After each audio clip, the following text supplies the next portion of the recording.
What is going on, guys? DBG here, and in this video we are going to be ranking the best small forwards in NBA 2K20 MyTEAM. This is another one of the tier list videos. I'm not gonna lie, the small forward position is one of the weaker ones in this game. I'm kind of shocked because the start of the year anyway, the small forward position was like one of the stronger ones, but it does seem like a lot of the better small forwards are probably better suited to playing power forward, like the likes of Giannis or they're listed as power forward. Sorry, like the likes of Giannis and Larry Bird. And I don't know, it's just that we haven't seen like LeBron James yet. We haven't seen a good Kevin Durant yet. And I know they will come eventually in the small forward position normally it does become one of the best, if not the best position in the game. It just is not right now. So yeah, that was kind of a shock because every year it's always small forwards, but the two guards reign supreme this year. Two guards by a mile are the best position. So we're going to start off with a card that I have not used, Chris Middleton. I'm going to say this right now, I have not used this card. So I have absolutely no idea where to put him, so I'm putting him in B. And again, the reason why I'm putting him in B is because I have not used him. I can guarantee you he's not an S tier player because I've used Chris Middleton cards before, just not this specific one. And I know that his release and stats and stuff aren't good enough to be S tier, but I have to assume that he's probably somewhere between A and B. I'm just going to throw him in B just to be safe, but I have not used this card. So anyone who has a problem with that, I'm just literally putting him in there because I want him on the list and I haven't used him. But also, I can guarantee you I forgot at least one player. I forgot Rondo in my point guards, and Rondo's an A tier point guard, and I've definitely forgotten players. I actually forgot Kawhi in my best overall players one as well. It's just sometimes I accidentally forget to put them on the list, or if I'm dragging them in all the photos and Photoshop here, sometimes I miss a card. But yeah, so now we're on to Brandon Ingram. Ingram was probably better when he first came out than he is now, and he first came out, I think it was either the day or 2 days before the behind the back patch. So Ingram was like 6'9", dribble god. He was so good. So Brandon Ingram, I'm going to put him into A tier because he still is 6'9". He's still got an alright release, still got quick draw, still got range extender, still got clamps. He's still a very good card. Then we have got Kawhi Leonard. So Kawhi is one of the best cards, not only small forwards in the game. Kawhi Leonard is going up here into S tier. So Kawhi has a really good release. Like really good release, fantastic defender, decent handle, decent post game, and overall is just an absolute beast of a card. And he is without question one of the best small forwards. You could argue the best small forward in the game right now.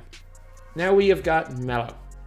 So honestly, I don't like Carmelo Anthony. I never liked Carmelo Anthony in 2K, and I've used Melo against some great players, I've used Melo against bad players. It doesn't matter what way I use Carmelo Anthony, I just struggle with him. But I've seen people that kill with him. He also has the occasional game where he's unplayable, has steady shooter, which is a little bit of a problem. Not as much of a problem as you expect because of how high his rating is, but it's still a little bit of a problem. Again, it's a bit like Ray Allen. Actually, no, he does make whites. He makes whites. Decent speed, good gun the basket. He's also got Hall of Fame clamps. He should... you know what? I can't justify not putting him in S tier because I know how good the card is. I just don't really like using them, and these are kind of hard one because even though I don't like using them, I still wouldn't have him any lower than A tier. But I know you guys will kill me if I don't put him in S tier. So Jason Tatum is another one who is well and truly in the middle of A tier. So Tatum has got pretty much all the best badges. Gold. I think he may have Hall of Fame clamps, I'm not entirely sure, but he's definitely got goal quick for a step, goal range extender, goal quick draw. Problem is that I think they changed his release from his Amethyst. His Amethyst is one of the best releases in the game, and the Pink Diamond not so much. The Pink Diamond still kind of does everything and is pretty good. Then we have got Richard Jefferson, who I keep accidentally calling Jason Richardson for some reason, and I've done it in so many gameplays as well. He'd be on the fence between A and S as well. So stats wise, he's right up there with these two guys. I'm putting Jefferson in A tier because of his catapult release. That is the only reason. That is he's fantastic. He is absolutely fantastic. He can shoot the ball, quick first step. He's fast. He's long. He dunks on everybody. He locks people down with Hall of Fame clamps. An unbelievable card. But again, he's quite a long release. And while it's not the worst release in the world, it's a catapult release. And it is kind of where he flings the ball back behind his head. It is also... It's hard to get used to. Like, you will need a couple of games to get used to that release. So I'm going to put him down here in A tier. Then we've got Worthy, who a lot of people are going to have a lot higher than this. But I'm going to put James Worthy in C tier. Or say B tier. Jeez, no, I'm not going to put him low enough that he's in the bottom 2 tiers. Because he kind of does everything well, except for the fact he doesn't have range extender. But I don't know, I just think he feels clunky. He's a decent defender. I don't ever mind playing against him. His release is okay, not great. Good in the post. Like, good card, yeah. Great card, probably not. He's very, as I said again, he just feels clunky. He's not as good as any of the 5 cards above him. So, yeah, I'm going to put him in B tier. Again, if you do have him in your squad, I probably would suggest to sell him, actually, because he's going for quite a lot of MT. And just, especially if you're playing on the wing, just buy one of the really good cheap 2 guards and put them at small forward. Because all these guys are either expensive or a big grind like Jefferson. Then we have got Lamar Odom, who's here. Odom's S tier.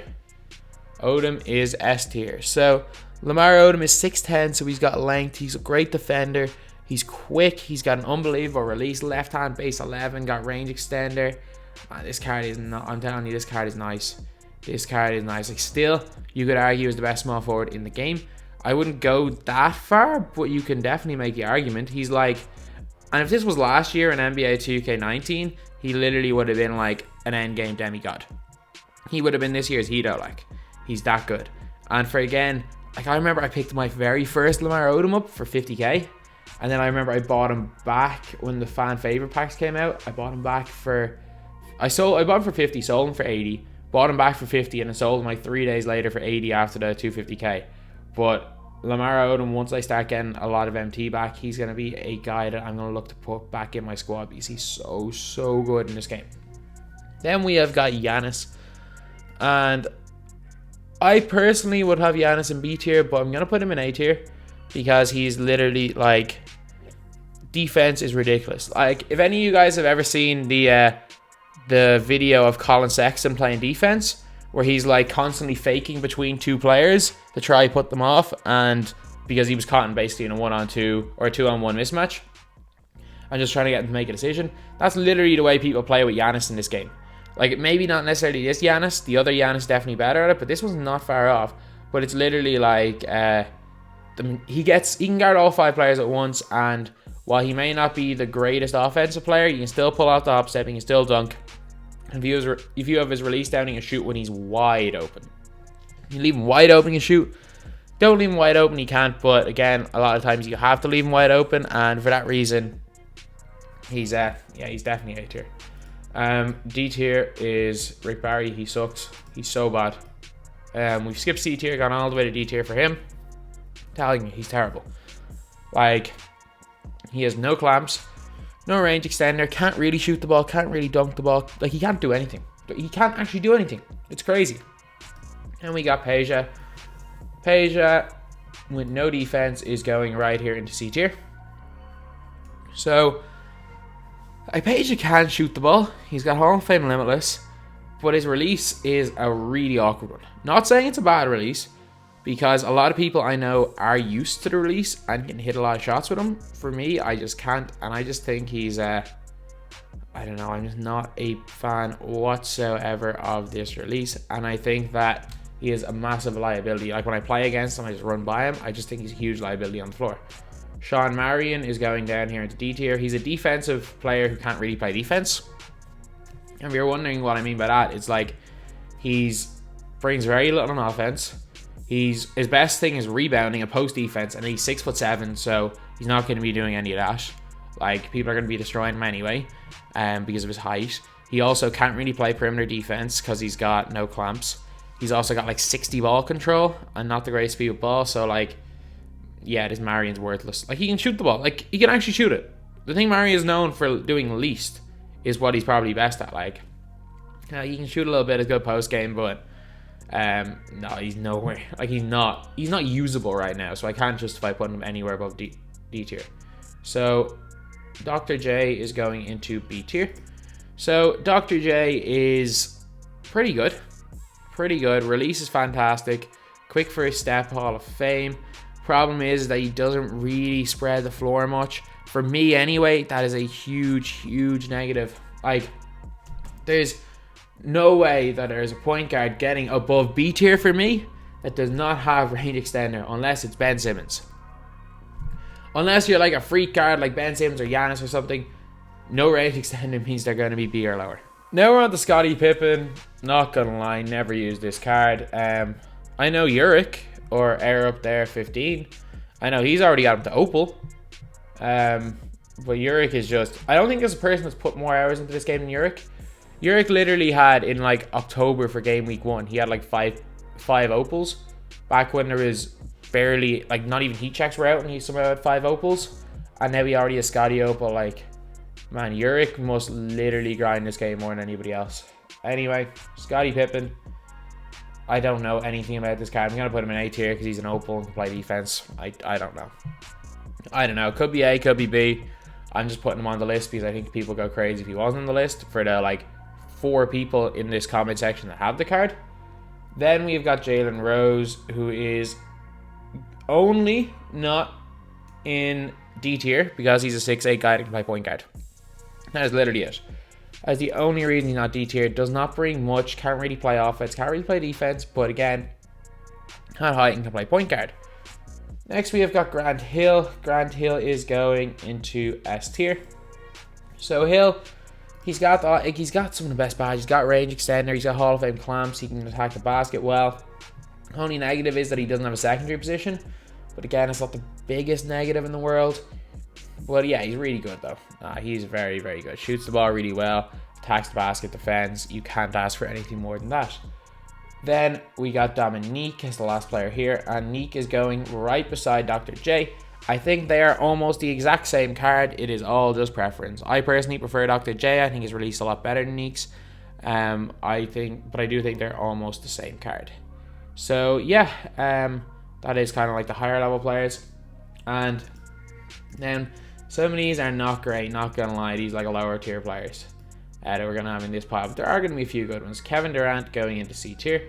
He's a fairly good offensive player, plays no defense whatsoever. Like, he's fast, he can attack the basket, can shoot the ball well, moderately good rebounder. But like, when he first came out in the lights out set, I'm pretty sure that was either the very start of November or the end of October.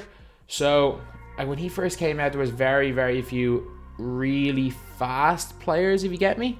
So like, there wasn't that many small forwards or quick first step. So the lack of clamps was not as big a deal as long as it wasn't point guards. So small forwards, power forwards, there was very few of them with quick first step badge. So Kevin Durant could kind of play a little bit at the 4. You could play a bit at the 3 and just guard people, because at that time a lot of people were running the likes of Peja. They were still running the I think it was first Diamond Giannis or even Amethyst Giannis. There's a lot of other cards like or LeBron where these guys didn't really have much of a threat going to the basket. So Kevin Durant could hold his own. He can't anymore. He just cannot. Kevin Durant is going to be a great card at some stage. He's going to be a great version of Kevin Durant. This is not it. Kelly Oubre Jr. is going C tier. So Kelly Oubre has got a good release, can shoot the ball from deep, can't really play defense though. Again, I put him on a very similar level to Kevin Durant. There's a lot of very similar things. But again, is a little bit of liability playing defense. 1 tier up, we are putting Keith Van Horn. So Keith Van Horn is basically a poor man's version of these two guys right here, Ingram and Tatum. So the thing with Van Horn is he's got a fantastic release.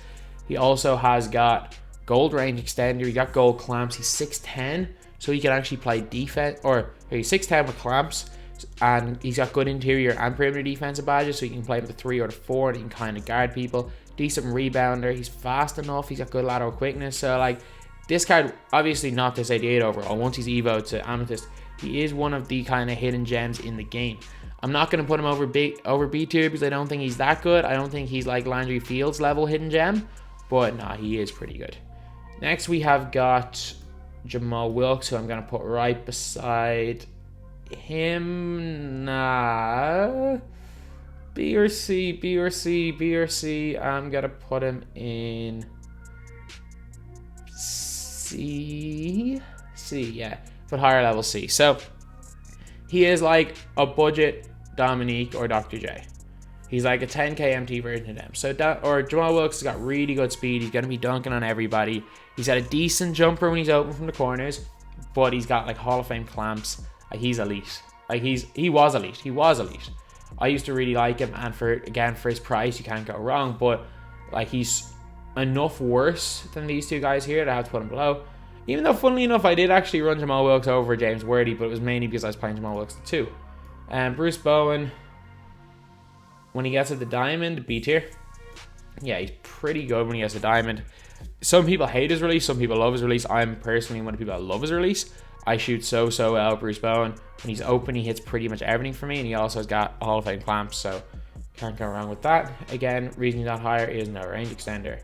I know, again, Scotty might not have range extender, no idea, and he might be moved down, but yeah, not 100% sure about that card. Paul George going A tier. Paul George was the original, quote, perfect wing, which is a term I gave for a player that can shoot the ball, play defense, and has clamps, has range extender, quick draw, quick first step. Like, well, everyone has quick draw. So the holy trinity of badges: quick first step, clamps, range extender. For my playstyle, Paul George is the first wing to have them all, and he's 6'9". Paul George, you can still use in a God squad and he'll hold his own. Doesn't shoot like he used to. I don't know what 2K have done with his green window, but he does not shoot like he used to. But he is still a really, really good card. He'd be, in my opinion, he'd be very, very close to going up to S tier. I'd be tempted to put him there, but I'm going to leave him down here for now because, let's be real, I'd say Tatum is better. Next, we're on to MPJ. So, I'm going to put him in C tier. So, he's fantastic offensively, defensively, non-existent. So he's a really quick 6'10" player, basically. So no range extender, but his release is fantastic. He's got quick first step. He's got good animations. He can attack the basket well. He dunks on people, even though he's only got a 75 rated dunk. And he's really, really good offensively. I can guarantee you that at some stage in the game, we get at least a diamond, maybe pink diamond, or maybe opal version of Michael Porter Jr. And any upgrade on this card. Like, if he's clamps and range extender away from being a demigod, like, he's like that good. Like, if they go and give him an amethyst and give him range extender, that card will be great. If they go and give him an amethyst with clamps and range extender, and that card's like 10-15k, he's a 15k demigod. Like, maybe this version of Michael Porter Jr. C tier, but I'm telling you, there will be a higher version of Michael Porter Jr. that will be up there in S or A tier, and like, it's the exact same with Kevin Durant. The rest of these guys probably lost causes, to be honest, except for maybe Oubre. Then we got Hito. Oh, this is a tough one. I'm putting Hito up here in S tier because I like his release. He's got Hall of Fame range extender. He's got really good handles. He's a 6'10" wing. He can guard people with his gold clamps. Yeah, and I haven't even, like, I don't even take leaners with him. I like his snatchback 3 is unbelievable from deep. And yeah, I definitely would rather use Hito than any of these cards right here. Except for maybe Richard Jefferson, who I'd put in kind of higher, who I'd put very close to S tier, but I don't know. Richard Jefferson, Paul George are the two best cards here, in my opinion, but Hito I think is better than both of them. Even though it's weird, like, Tatum should be better than Paul George. For me, it's just Paul George is better. Then we got Jimmy, who is another one of these cards that is on the fence between S and A. I'm going to put him down in A tier for now, but he is a really good player. Don't get me wrong, he's a really good card. So he's got fantastic stats again, range extender, Hall of Fame clamps, really good release, good handle. I don't think he has quick first step, which is a bit of a problem, but again, he's really, really good. We got Wiggins, who I'm going to put down in, you know what, I can't justify putting Wiggins above D tier. He's not great, he's good, but not great at going to the basket. He's good, not great at shooting. He's good, not great on defense. So I can't justify putting him higher than that. LeBron is going into C tier. So LeBron, when he came out, was good. He's got bronze range extender, which is actually fine. Like, even bronze I think makes up for the fact the player spot up a little bit outside the 3-point line. Like, bronze is kind of the realistic thing, where it's like, if you don't have bronze range extender, you literally have to hug the 3-point line. So having that bronze is fine. He's also got Problem is, I think he's got either bronze or silver steady shooter, which is one of the worst badges in the game. Not the best defender either, so he's going D tier. There's a reason why nobody uses him. B tier is Xavier McDaniel, especially when you even up to pink diamond. Kind of just catch and shoot big guy who can play defense. Like, he was great when he first came out. He was elite, not so much anymore. Andrei Kirilenko. Do I put him A or B tier? I'm going to actually put him in A. Weird thing is that I didn't realize this Kirilenko. Kirilenko has actually got a Hall of Fame dimer. So he's got Hall of Fame dimer, basically all the defensive badges Hall of Fame that you need. He's an elite defender. His release is fantastic. He's got no quick first step, no range extender. That is his only problem. But like in terms of like 3 and D, he's like, imagine if Bruce Bowen was faster, had a better handle, was 6'9", could guard people in the post, and also had Hall of Fame dimer. That's what you're getting out of Kirilenko. So I'm going to put him in there. And we got Danny Granger, who I'm putting right beside Kirilenko in A tier. Granger's handle is very, very weak. Couldn't do it behind the back. So basically he was kind of nerfed before the behind the back patch, but since the patch, like his normal dribble moves are fine. It was just the behind the back was patched, and that was the most important move. So I'm going to put him up in A tier, but he's really good. Luka Doncic is going C tier. Only really for the reason that, well, he's offensively, he can play. He's got good shooting, really good shooting, can attack the basket, and is a 6'7" guy that can play point guard. So then last up is Isaac, who I'm also putting in C tier. Isaac dodges D tier because he's got clamps and is 6'10". And if you're on an extreme budget, is one of the few cards that can kind of contain Giannis between him and Jared Jeffries. But anyway, yeah, that is the video. I'm fairly confident with that tier list. Again, a couple of guys, like you can definitely argue Dominique or Dr. Jane move up a tier. Maybe James Worthy up a tier. I don't think, apart from maybe Scotty, that you can argue any of these aren't, or any of these guys aren't either S or A. Maybe moving Hito down, one or two of these guys up. And I think that there is a big gap between C and D and a lot of the cards here. Like, I think these cards, apart from maybe Wilkes, have some, actually no, they all have some major downside, which makes them a big liability. Whereas these guys' downside, a lot of them is they don't have range extender, which doesn't, like, you're not a liability if you don't have range extender, it just doesn't help. Whereas these guys all have something that makes them a liability. Anyway, yeah, that is the video. Thank you guys for watching. Please like, comment, and subscribe.